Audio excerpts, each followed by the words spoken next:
जय भीम, जय शिवराय. भारतीय प्रजासत्ताक दिनाच्या निमित्तानं मी आपल्या भारतामध्ये राहणाऱ्या आणि माझा हा व्हिडिओ बघत असणाऱ्या तमाम भारतीय नागरिकांना हार्दिक शुभेच्छा देतो. मित्रांनो, मी काही गोष्टी बघितल्यात की प्रजासत्ताक दिनाच्या निमित्तानं आपण वेगवेगळे प्रयोग करत असतो. कुणी हातात तिरंगा घेतो, कुणी गाडीला तिरंगा लावतो, कुणी सायकलला तिरंगा लावतो, कुणी छातीवर लावतो, कुणी त्याचे मफरल टाकून गळ्यामध्ये टाकतो.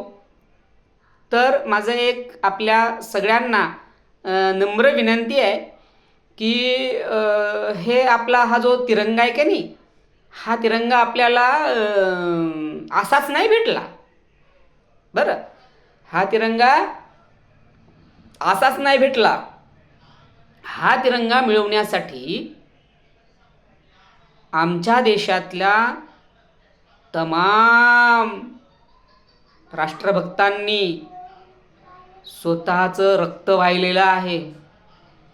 कित्येक जण त्यासाठी फाशीवर गेलेले आहेत. शहीद भगतसिंग, राजगुरू, सुखदेव इतकंच नाही तर आमचा छोटा शिरीष कुमार सुद्धा त्या ठिकाणी इंग्रजांच्या गोळीने शहीद झाला. 21व्या वर्षी शहीद भगतसिंगांना फाशी दिली गेली.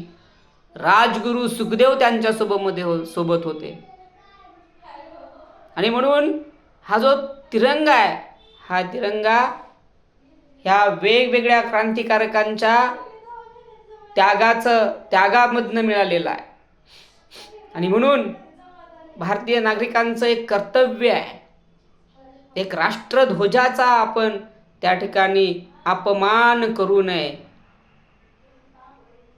त्याचा सन्मान व्हायला पाहिजे, त्याचा आदर व्हायला पाहिजे. आणि म्हणून जर तुम्ही तिरंगा गाडीवरती लावत असाल, जर तुम्ही तिरंगा तुमच्या सायकलवरती लावत असाल किंवा तुमच्या कुठेही समजा याच्यावरती इथं लावत असाल छातीवरती, किंवा त्याचं काही जण मफरल असतं किंवा काही जण तर ब्रासलेटच वापरतात. म्हणजे हे असे वेगवेगळे प्रकार, म्हणजे आम्ही किती जास्त देशभक्त आहोत की असं दाखवण्याचा प्रयत्न केला जातो. इथं कुठंतरी तिरंगाचं लावलं जातं, गालालाच तिरंगा लावला जातो आणि आम्ही खूप मोठे राष्ट्रभक्त आहोत असं दाखवण्याचा. आता ते राष्ट्रभक्तीची पण व्याख्या वेगवेगळी झाली आहे. वेगवेगळ्या व्याख्या वेगवेगळ्या लोकांनी वेगवेगळ्या दृष्टिकोनातून तयार केलेल्या आहेत. आणि आम्ही या प्रजासत्ताक दिनाच्या दिवशी, स्वातंत्र्य दिनाच्या दिवशी मग हे वेगवेगळ्या पद्धतीनं हे करून राष्ट्रभक्ती दाखवण्याचा प्रयत्न करतो. तर माझ्या देशातल्या हा व्हिडिओ बघत असलेल्या तमाम लोकांना मी विनंती करतोय की मित्रांनो, तिरंगा मिरवण्याचा नाही, तिरंगा मिरवण्यासाठी नसतो, मग कशासाठी असतो?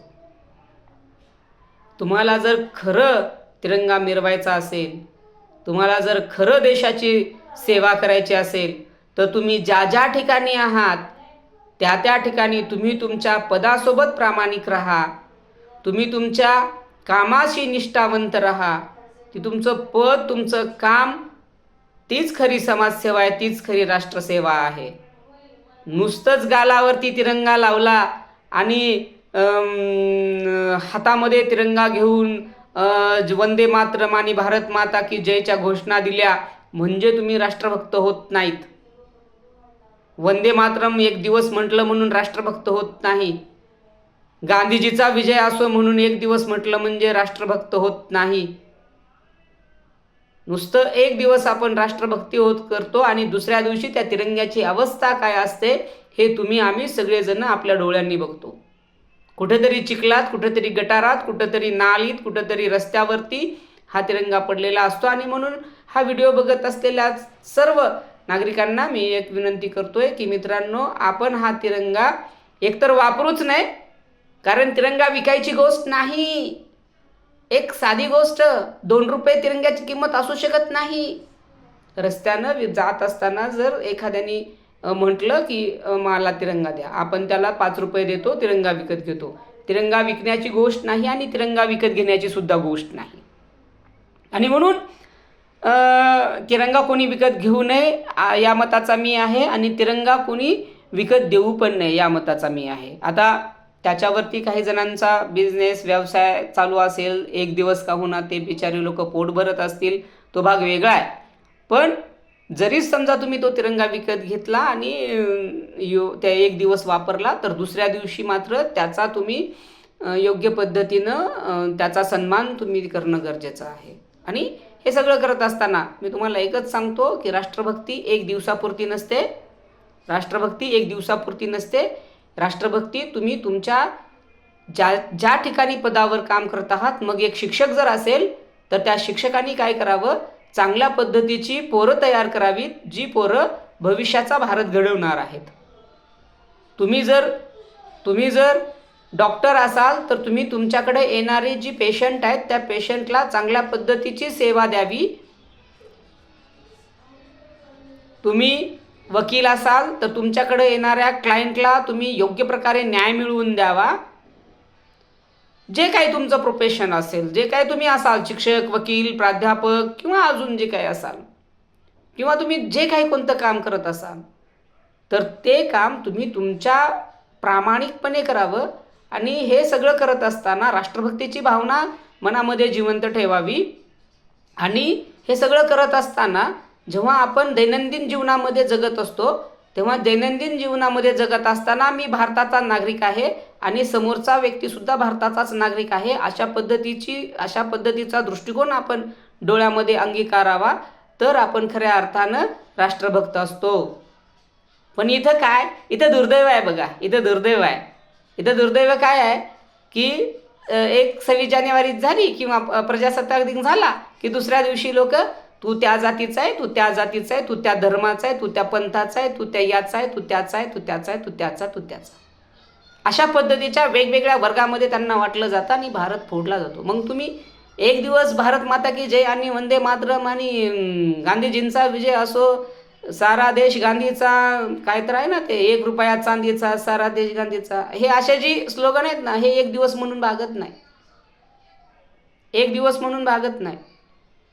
तर त्याच्यासाठी तुम्हाला खऱ्या अर्थानं झिजावं लागतं देश घडवण्यासाठी. मग त्याच्यासाठी प्रत्यक्ष समाजकार्यामध्ये या किंवा प्रत्यक्ष राजकारणात या असंही मी म्हणत नाही. तर तुम्ही ज्या ठिकाणी आहात, ज्या प्रोफेशनलमध्ये आहेत, तुम्ही शिक्षक आहेत, चांगले विद्यार्थी घडवा. भ्रष्टाचार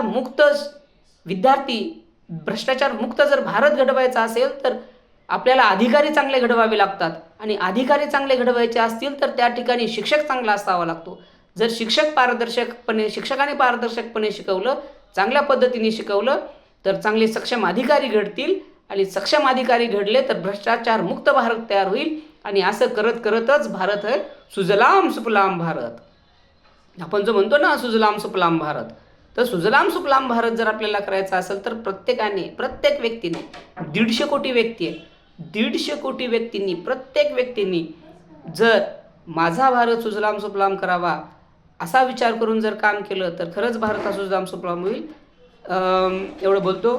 आणि हे सगळं आपण या ठिकाणी ऐकून घेतलात त्याबद्दल आपल्या सगळ्यांचे मी धन्यवाद व्यक्त करतो आणि थांबतो. पुन्हा एकदा आपल्या सगळ्यांना प्रजासत्ताक दिनाच्या शुभेच्छा देतो. धन्यवाद.